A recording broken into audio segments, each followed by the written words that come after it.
Details చూస్తే గుజరాత్లో ప్రధాని మోదీ పర్యటిస్తున్నారు. సోమనాథ్ అమృత మహోత్సవంలో పాల్గొన్నారు. ఆలయంలో జరిగే మహాపూజ, కుంభాభిషేకం, ధ్వజారోహణ కార్యక్రమాల్లో మోదీ పాల్గొంటారు. సోమనాథ్ ఆలయ స్మారక పోస్టల్ స్టాంపు నాణెం విడుదల చేయనున్నారు. ప్రస్తుతం మోదీ అమృత మహోత్సవం ర్యాలీలో పాల్గొన్నారు. ఇప్పుడు లైవ్ చూద్దాం. जो राजनीतिक का हमारा जो राजनीतिक नेतृत्व है उसने इसको पहचाना, लोगों की भावनाओं को पहचाना और कैसे उसको मूर्त रूप दिया। इसमें बड़ी दृढ़ राजनीतिक इच्छा शक्ति की जरूरत है।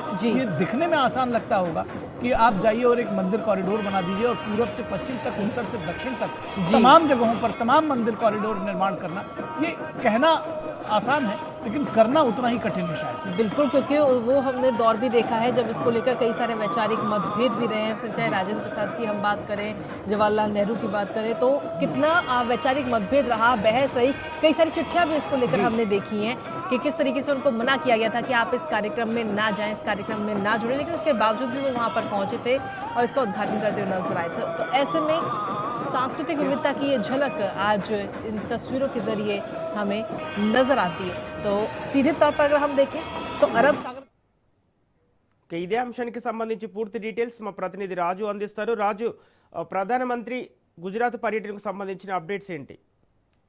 సంపత్, ఈ రోజు ప్రధానమంత్రి నరేంద్ర మోడీ గుజరాత్ లో పర్యటించబోతా ఉన్నారు. గుజరాత్ లో ఉన్నటువంటి సోమనాథ్ ఆలయం అమృత మహోత్సవం కార్యక్రమంలో ఆయన పాల్గొనబోతా ఉన్నారు. ఆల్రెడీ ఆయన ఇక్కడ టెంపుల్ కు చేరుకోవడం జరిగింది. కొద్దిసేపటి క్రితమే ఏదైతే సోమనాథ్ ఆలయంలో ఉన్నటువంటి ప్రధాన ఏదైతే పూజారులు కానివచ్చు, వివిధ అధికారులు కానివచ్చు, ఆయనకు ఘన స్వాగతం పలకడం జరిగింది. ఈ రోజు జరుగుతున్నటువంటి ఏదైతే ఆలయంలో గత 4 రోజులుగా కూడా ప్రత్యేక కార్యక్రమాలు జరుగుతా ఉన్నాయి. ఈ నెల 12 వరకు కూడా ఈ కార్యక్రమాలు జరుగుతాయని ఇప్పటికే చెప్పడం జరిగింది. విశేష మహాపూజ, కుంభాభిషేకం, ధ్వజారోహణ వంటి ఆధ్యాత్మిక కార్యక్రమాల్లో ప్రధాని మోడీ పాల్గొనబోతా ఉన్నారు. సోమనాథ్ ఆలయం దేశంలో ఉన్నటువంటి 12 జ్యోతిర్లింగాలలో ఒకటిగా కూడా విలసిల్లుతుంది. భారతదేశ సంస్కృతి, నాగరికత, వారసత్వానికి ప్రతీకగా కూడా భారతీయ సంస్కృతి సంప్రదాయాలకు అద్దం పట్టే విధంగా కూడా ఈ ఆలయాన్ని పునర్నిర్మించారు.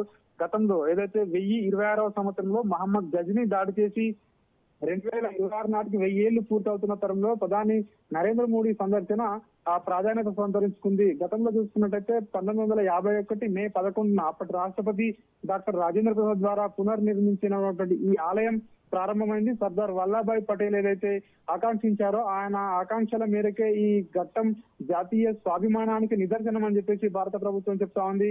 భారత ప్రధానమంత్రి నరేంద్ర మోడీ స్వయంగా రాసినటువంటి అపెడ్ లో ఈ అంశాలను కూడా ఆయన ప్రస్తావించారట. అదేవిధంగా దీనికి సంబంధించి మనం చూసుకున్నట్టయితే ఈ రోజు జరిగే కార్యక్రమంలో విశేష మహాపూజతో పాటు కుంభాభిషేకం, ధ్వజారోహణ వంటి కార్యక్రమాల్లో ప్రధాని నరేంద్ర మోడీ పాల్గొనబోతా ఉన్నారు. 11 పవిత్ర తీర్థాల నుంచి సేకరించినటువంటి నీటితో కుంభాభిషేకం జరగబోతా ఉంది. అమృత పర్వం కింద 5 రోజుల వేడుక అంటే మే 8వ తేదీ నుంచి కూడా ఈ కార్యక్రమాలు కొనసాగుతా ఉన్నాయి. ఈ రోజు వేద మంత్రోచ్చరణ, సాంస్కృతిక కార్యక్రమాలు, భక్తుల సమావేశాలు కొనసాగుతాయి. ప్రధాని నరేంద్ర మోడీ సోమనాథ్ ట్రస్ట్ చైర్మన్ గా కూడా ఈ కార్యక్రమాలకు ఆయన పాల్గొనబోతా ఉన్నారు.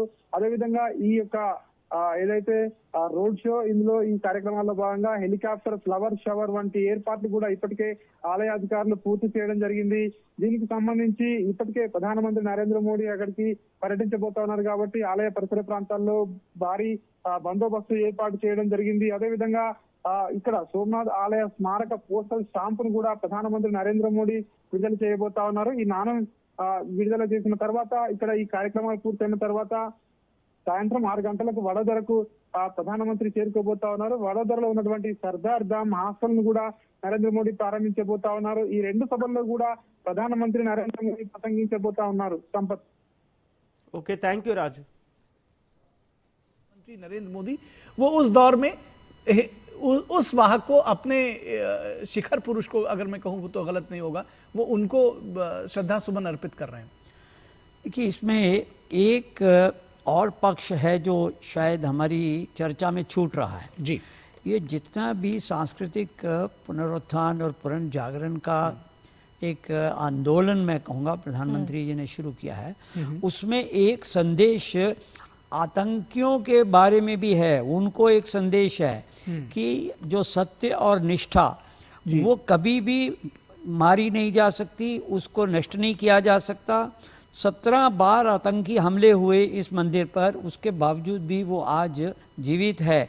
तो ये जो आतंकवाद फैलाने वाले हैं या हमारे पड़ोस से आतंकवाद फैलाने की कोशिश करते हैं कि किसी तरह से भारत की अस्मिता को नुकसान पहुंचाया जाए, भारत की एकता को खंडित किया जाए, वो ये जो कार्यक्रम है, चाहे वो सोमनाथ मंदिर की बात करें, चाहे हम काशी विश्वनाथ की बात करें, चाहे ऐसे जितने भी हमारे सांस्कृतिक धरोहर थी जिनको नष्ट किया गया आतंकी हमलों के द्वारा, उनका पुनरुत्थान करके, पुनर्जागरण करके भारत की जनता के मन में एक वो भावना पैदा की जा रही है कि हम आज भी आतंकवाद से लड़ रहे हैं और कभी भी आतंकवाद जीतेगा नहीं, क्योंकि हमारी जो निष्ठा है, जो हमारी संस्कृति है, जो हमारी धरोहर है, जो हमारे संकल्प हैं, वो सब सत्य और निष्ठा पर निर्धारित हैं। तो मेरा ऐसा मानना है कि प्रधानमंत्री ये जितने भी इस तरह के सांस्कृतिक आंदोलन चला रहे हैं उसमें एक बहुत कड़ा संदेश आतंकवादियों के खिलाफ के बारे में भी है, आतंकी संगठनों के बारे में भी है, और हमारे पड़ोस से जो आतंकवाद परोस रहे हैं उनको भी एक संदेश है कि भारत किस प्रकार से अपनी एकता अखंडता को बनाए हुए हैं।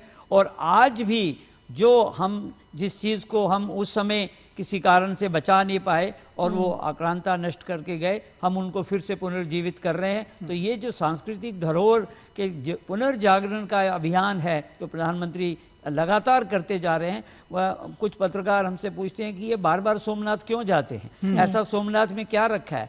तो उसमें एक संदेश के साथ साथ फिर प्रधानमंत्री इसके जो अध्यक्ष भी हैं और ये दूसरे प्रधानमंत्री हैं मोरारजी भाई देसाई के बाद जो प्रधानमंत्री के नाते उस ट्रस्ट के अध्यक्ष बने, और उस ट्रस्ट के नाते उन्होंने जो आप लोग पहले भी कह रहे थे कि उसको टूरिज्म के लिए डेवलप किया, एनवायरनमेंट के लिए जीरो इस तरह का किया, बिल्कुल क्या क्या रास्ते बनाए। दिखा दें जरा अपने दर्शकों को, एक बार देखिए शंख और डमरू की ध्वनि।